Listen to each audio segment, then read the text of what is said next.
الحمد لله خالق الوجود من العدم وجاعل النور من الظلم فمخرج الصبر من الألم وملقي التوبة على الندم فنشكره على المصائب كما نشكره على النعم ونصلي على رسوله الأكرم للشرف الأشم والنور الأتم والكتاب المحكم وكمال النبيين والخاتم سيد ولد آدم الذي بشر به عيسى بن مريم ودعا لبعثته إبراهيم عليه السلام حين كان يرفع قواعد بيت الله المحرم فصلى الله عليه وسلم وعلى أتباعه خير الأمم الذين بارك الله بهم كافة الناس العرب منهم والعجم. الله أكبر الله أكبر الله أكبر لا إله إلا الله والله أكبر الله أكبر ولله الحمد. الحمد لله الذي نحمده ونستعينه ونستغفره ونؤمن به ونتوكل عليه ونعوذ بالله من شرور أنفسنا ومن سيئات أعمالنا من يهده الله فلا مضل له ومن يضلل فلا هادي له ونشهد أن لا إله إلا الله وحده لا شريك له ونشهد أن محمدا عبد الله ورسوله أرسله الله تعالى بالهدى ودين الحق ليظهره على الدين كله وكفى بالله شهيدا وصلى الله عليه وسلم تسليما كثيرا كثيرا. أما بعد فإن أصدق الحديث كتاب الله وخير الهدي هدي محمد صلى الله عليه وسلم وإن شر الأمور محدثاتها وإن كل محدثة بدعة وكل بدعة ضلالة وكل ضلالة في النار. قال الله عز وجل في كتابه الكريم بعد أن أقول أعوذ بالله من الشيطان الرجيم ومن يرغب عن ملة إبراهيم إلا من سفه نفسه ولقد اصطفيناه في الدنيا وإنه في الآخرة من الصالحين إذ قال له ربه أسلم قال أسلمت لرب العالمين. رب اشرح لي صدري ويسر لي أمري واحلل عقدة من لساني يفقهوا قولي آمين يا رب العالمين. The two great celebrations in our religion that have been carrying on since the legacy of the Prophet ﷺ. Actually, in my understanding, both of them tie back to Ibrahim alayhi salam in one way or the other, but this one more directly. And this particular celebration, Eid al-Adha, is directly a result of the fulfillment of the tests of Ibrahim alayhi salam, as all of you know. All of the rituals that we perform at Hajj and all of the dua that we make for the people that are performing Hajj and praying that Allah accepts that Hajj from them, every one of those rituals ties back in one way or the other directly to the legacy and the struggles of Ibrahim alayhi salam. Allah has a lot to say about Ibrahim alayhi salam in the Quran, and I've talked to you about some of those things before. Just as a quick reminder, one of the names of our religion is the religion of Ibrahim. There are several prophets that are talked about in the Quran, but Allah did not attribute the name of the religion to those prophets. We don't say we follow the religion of Adam, Millat Adam, or Millat Isa, or Millat Musa. That phrasing is not used in the Quran. But Allah went out of His way to describe Ibrahim alayhi salam as, first of all, the religion of Ibrahim, Millata Abikum Ibrahim. And interestingly enough, it's not just Millat Ibrahim, like in the ayah I'm hoping to share with you today, where Allah Azza wa Jalla says, وَمَنْ يَرْغَبُ عَنْ مِلَّةِ إِبْرَاهِيمَ إِلَّا مَنْ سَفِيهَ نَفْسَهُ. Who would turn away from the religion of Ibrahim except somebody fooling themselves? Other places He would add another wording in between, and that's that He's our father. Millata abikum Ibrahim, huwa sammakum al-muslimin. And so, while we have an affinity and a loyalty and a reverence and respect for all prophets, we have an added level of love and adoration and a sense of connection to Ibrahim alayhi salam because he's also called our father. And so Allah Azza wa Jalla wants us a different kind of connection with Him to all of us. It's not just something that was given to Banu Ismail, to whom the Quran was originally revealed in Mecca, but by extension, He's a father figure to all of us. Now the thing is that a person's sense of identity, a person's sense of even of course all of your last names and my last name, these things come from our father. And children take on some of the inherited traits from their ancestry, from their fathers. Right? So the idea of Him being called our father is actually to say that we have inherited something. We've inherited certain qualities and certain things that are supposed to become part of our personality. The more you get to know your father, the more you become loyal to that heritage and that personality. Allah Azza wa Jalla in this ayah says that, and I mentioned this to you in brief translation right now, whoever would turn away, يَرْغَبُ عَنْ مِلَّةِ إِبْرَاهِيمَ. Allah is saying, and the word raghiba in Arabic is actually to be attracted towards something or to be repelled away from something. But more closely, it actually means that you're following something and something caught your attention, something else caught your attention, and you got attracted to that, like you got distracted from where you were headed, and you started going a different way. And basically what Allah is saying in this ayah about the way of Ibrahim, the religion of Ibrahim ﷺ, is any kind of person who gets distracted, sidetracked by something else other than the religion of Ibrahim. It's not that somebody turns away from the religion, it's that they turn towards something else. They found some alternative to the religion of Ibrahim. Any person who would do that would be somebody fooling themselves. Now this is a remarkable thing to say, because you stay on track when you know something is valuable ahead of you. Right? If some of you have had exams in your life, if there's an exam in 3 hours, and there's an opportunity to play some video games, or to go play something, or to hang out, or to just go to a dinner, or something like that, you're not going to be distracted because there's an exam in 3 hours, and there are consequences for leaving out of the exam. You know, and that's in the case of you're afraid of punishment, but there are sometimes even rewards. Somebody's about to get married, or somebody's about to, attend some ceremony where they're going to be awarded something, right? And they're going to be acknowledged. Well, if that's the case, nothing else is going to distract them. That's the only thing on their mind, right? So when you have something of value in front of you, then it's very hard to distract you, because everything else is lesser value than this. Now that's ironic, because the legacy of Ibrahim ﷺ is a legacy full of very difficult trials. I mean, if you look at it from an emotional point of view, Ibrahim ﷺ as a very young man had to leave his home. That's not an easy thing to do, to become homeless. And he didn't have a place to go. He didn't have money, he didn't have a job, he didn't have any of those things, but just because he wants to be loyal to Allah, he's leaving the home. Later on in his life, he's basically, he's about to be killed, burnt alive, because of what he believes. And he could turn away from that and just say, okay, fine. I take back what I said. I'm sorry for what I did. And we don't have to go this far. But he doesn't do that. He stands his ground, even though he's supposed to face this terrible, terrible catastrophe. Later on, Allah will give him a trial, and you guys know so many of them. He's going to give him the trial of, once he gets married, he keeps seeing in his dream that he's slaughtering his son. He tells his son, I keep seeing in my dream that I'm slaughtering you. First of all, seeing that dream is hard enough. Telling your child that dream must be a challenge by itself. How do you tell your son that I keep envisioning that I'm killing you? And so one trial, and of course even before then, to leave his family, the ones he loves the most, and he made so much dua to have a child, and finally he has a child, and then Allah says, okay, now it's time for you to leave this child in the middle of a desert, which basically means in the middle of death. That's what that basically means. And you're going to do that if you're loyal to me. That's your test. Just completely surrenders this instruction. One trial after the other, and each one of them, I want you to think about, and I want myself to think about the emotional difficulty it must be to fulfill any one of them. To leave your family, to be abandoned, to be scared, to be alone by yourself, to not know where your next meal is going to come from, to not have a place to go to sleep, to then be an entire mob of people ready to kill you. I mean, and then on top of that, what's going to happen to my child? What's going to happen to my wife? Who's going to take care of them? And every single one of those trials, is enough for a person to say, I can't do this. I can't do it. This is too much. And he keeps on giving in to Allah's commands. And Allah describes, إِذْ قَالَ لَهُ رَبُّهُ أَسْلِمْ, whenever Allah told him to surrender, just give up. And the idea of surrender, when soldiers point a gun at somebody and they say, I surrender, that's actually not Islam. That's the meaning of surrender. Salam comes from peace and surrender, meaning not only do I give in to Allah's command, I'm completely at peace with this surrender. Like I'm totally okay with this surrender. I have no reluctance in my heart about this surrender that I've just done. Sometimes we obey Allah, but in our hearts, like, I'm obeying Him, but I really wanted to do this other thing. Okay, fine, I'll obey Him. That's not surrender. That's actually reluctant obedience, And even when you do it, you're like, I'm not sure if what I'm doing is the best thing for me, because what I really wanted to do, I didn't get to do. Because Allah wants me to surrender this way. Actually, Allah says, وَمَا جَعَلَ عَلَيْكُمْ فِي الدِّينِ مِنْ حَرَجٍ مِلَّةَ أَبِيكُمْ إِبْرَاهِيمَ. He didn't allow for any tightness in your chest, in your religion. You're the religion of your father, Ibrahim.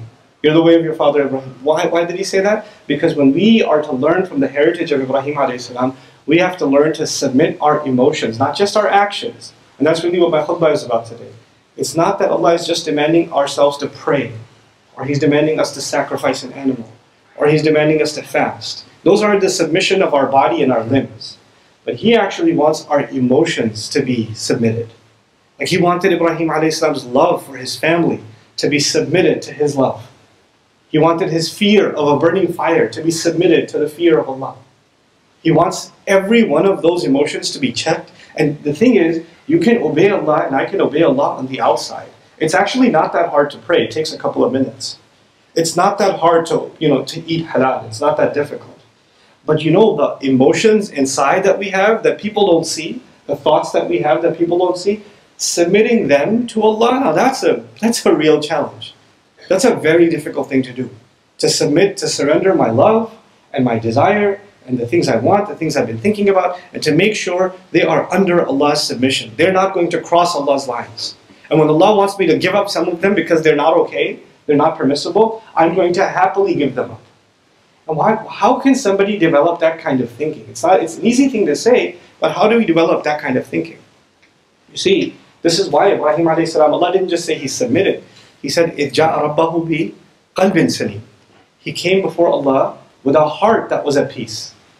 With a heart that was at peace. It wasn't just that his body was submitting, and his tongue was submitting. His heart was completely at peace and surrender before Allah. Now, how do we get to do that?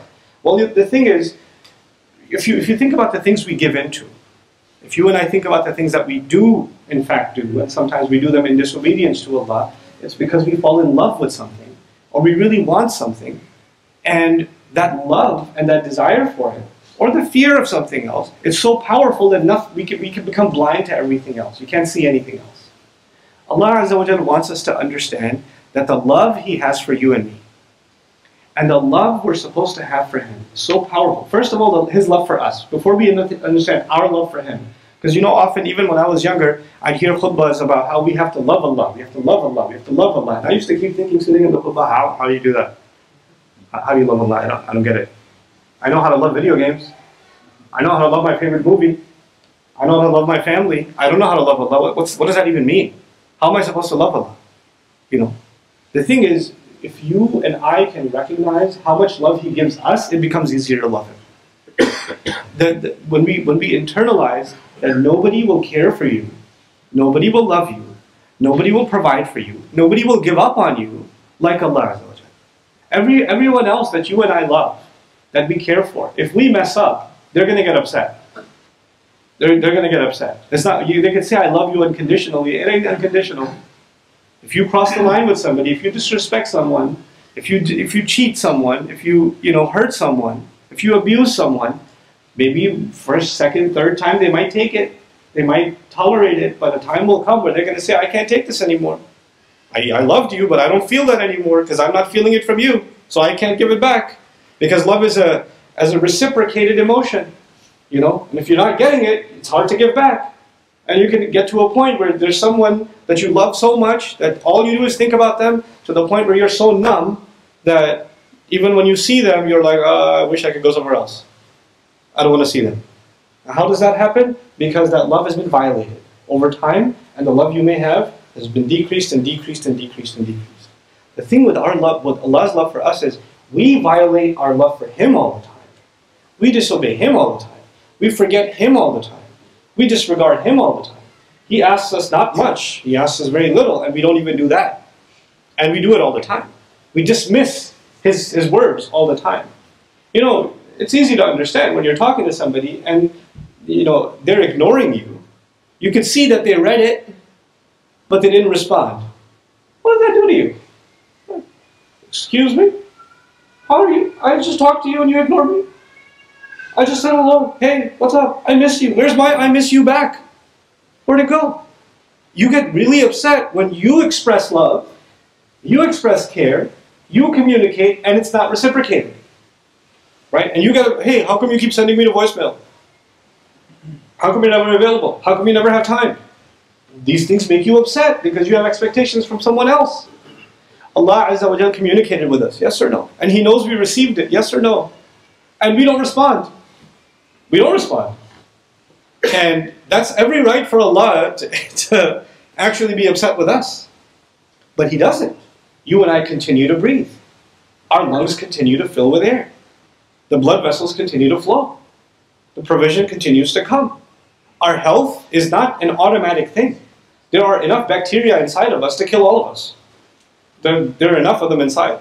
Who's constantly protecting us from dying? Who's constantly protecting us from diseases from the outside? Who's constantly protecting you and me as we drove or walked here to the masjid? Every single step. While we're ignoring him, he's protecting us. While we're ignoring him. And so his love of us and his enveloping care for us is so overwhelming and so constant that if you can just think about that more often, and I can think about that more often, you know what that will do? The next time we are presented with a choice where we either have to surrender what we love, what we think we love, we have to surrender that for our love of Allah. If we think about how much Allah loves us, and you compare that to anything else, you'll actually start making, it'll become easier emotionally for you to let that go and be at peace with it. You'd be okay with it. Sometimes we have this idea that if we let go of something that we love, how am I going to live without that? What am I going to do? That's my, Ibrahim a.s. had every right to think, that's my baby. What am I going to do without my baby? And you can only imagine, when this child was born, when Ismail a.s. was born, Ibrahim a.s. was so excited. He said, Ishmael. In Hebrew, it said Ishmael, which it became his name, Ismail, which means Allah listens. Like he thought of Ismail as the answer of his prayers, and he used to hug him all the time and care for him all the time. Even as he became later, Allah describes فَلَمَّا بَلَغَ مَعَهُ السَّعْيَ, when he reached the age where he could run around with him. What does that suggest to you? That he spent a lot of time with his son. He was obsessed with his son. And that's the son Allah said, sacrifice that. Now we are being told, in contrast, Allah is not asking us, alhamdulillah, to sacrifice our children. So the children can be like, phew, okay, we're good. He's not asking us to sacrifice our children. He's not asking us to give up our life. He's not asking us to jump into a fire. He didn't put any of those instructions on us. But he made us the legacy of our father Ibrahim to teach us, I asked way more of your father, and he was okay with it. I asked a lot more of him, and he was fine with it. And I'm asking a lot less from you. He's not asking a lot from you and me. But you're still not okay with it. You still have struggle with it. And whatever he asked of him is out of love for him. And whatever he's asking for us is out of love for us. So here's the last thing I want you to think about as I end this khutbah. You see, our main connection to Allah is dua. Our main connection to Allah is dua. In the last week's khutbah, I talked to you about dua. But I want to add some things to that. Just so you and I think about the relationship of dua with Ibrahim a.s. and Allah. Like, how did they connect through dua?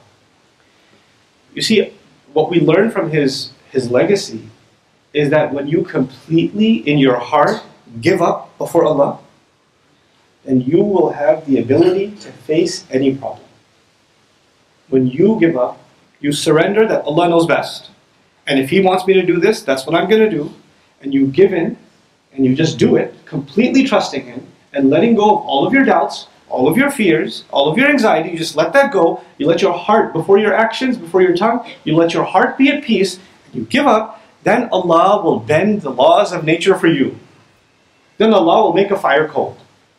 Then Allah will make a knife no longer cut. Then Allah will make a desert that for hundreds of miles in every direction, there is no water to be found. And a wellspring will come out that, can you imagine, millions upon millions upon millions of people, dozens of millions of people are drinking from a well every year for thousands of years.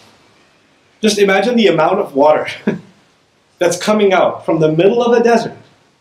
And that much water is enough to create agriculture for an entire nation. To do that. And that's in the middle of a desert, burnt rock. Not a tree to be found. And yet there, Allah Azza wa Jal will do that because He completely surrenders. He completely surrenders before Him. Allah will provide ways for you. Allah will not get rid of your challenges. Allah will not tell Ibrahim, okay, you don't have to jump into a fire. All right, fine, I know you're willing to do it, but you don't have to sacrifice your son. No, He'll put us through the test. The test will not go away.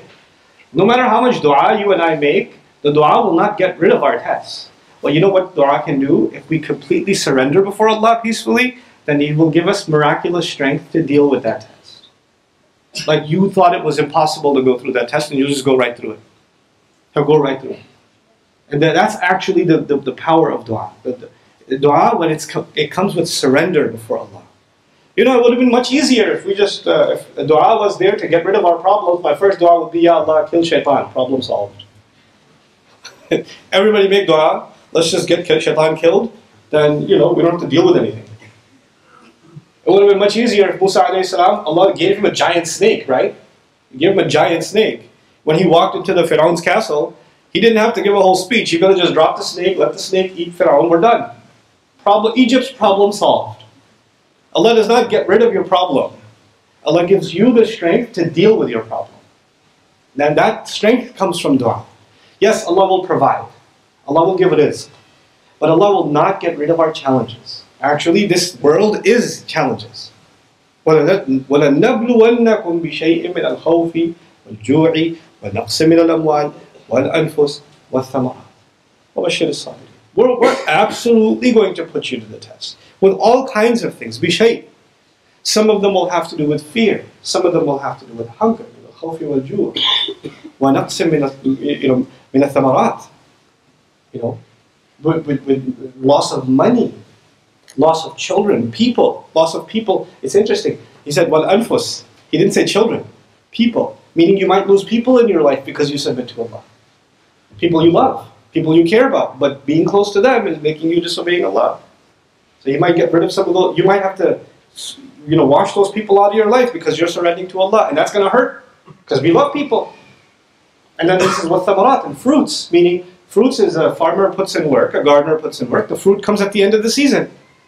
So now you have nothing to look forward to because the fruits aren't coming. The fruits you were hoping for, you have to abandon. And he says, وَبَشِّرِ الصَّابِرِينَ, congratulations to those who are going to be patient. Who are going to persevere. So this ayah was, who will turn away from these trials and surrendering before Allah happily while they go through these trials, except somebody fooling themselves. So as I leave you, let me just take a minute and tell you about fooling yourself and me fooling myself. If we think that not surrendering to Allah will make our life easy, meaning jump into a fire or stay back here, staying back here seems a little easier. If we think staying back is easier, then actually we're fooling ourselves. We're kidding ourselves. Ease comes from Allah. Peace comes from Allah. You might think you made your financial situation easier. You might think you made your family situation easier. You might think you followed your heart's desire at the expense of obeying Allah, and somehow you made things easier for yourself or your feelings. But let me tell you something. When you surrender before Allah, you get a calmness and a peace inside of your heart. And when you don't surrender to Allah, no matter what you do, no matter what you think you're doing to make yourself happy, you won't find peace. There's not going to be any contentment. You think there will be, but there won't be. And you know, Allah Azza wa Jalla will describe, will make a person like that, you know, صَدْرَهُ حَرَجًا ضَيِّقًا كَأَنَّهُ يَصَّعَّدُ فِي السَّمَاءِ. Their chest will become tight, as like they're climbing up into the sky, running out of air. That's what's going to happen to you and me. So we need to really understand what it means to not fool ourselves and to really happily, contently surrender before Allah's will.